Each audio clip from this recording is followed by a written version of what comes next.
Hello, thank you for watching this video.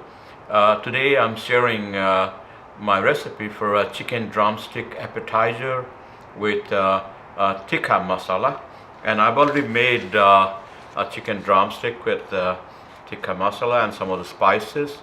As you can see here, it looks pretty good. It's very yummy. So I'm just going to share my recipe with you. Hope you like it.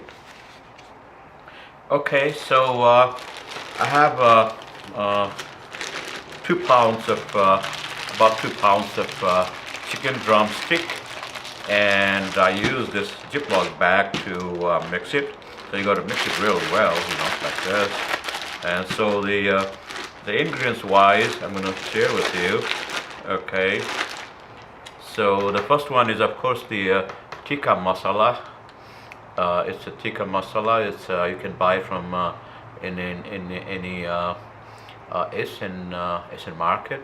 It will say Indian Essentials Chicken Masala, Chicken Tikka Masala, and the size is 1.06 ounce. Okay, and then I'm using homemade chili oil with all kinds of spices, and you can buy chili oil, hot chili oil, from any Chinese or Asian market.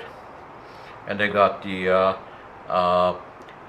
ginger and garlic paste and salt to taste, and then I got the red chili powder, and then I added some cumin powder.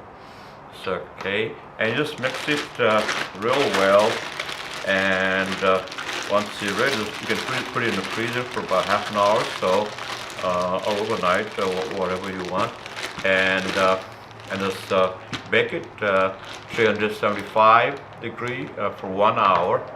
So 1 hour, and make sure you measure it in the temperature. It's 165 degree. And I'm going to taste this, and I know it's pretty good. We already tried this, so hope you'll like this.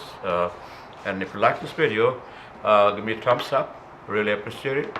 Thank you. Bye.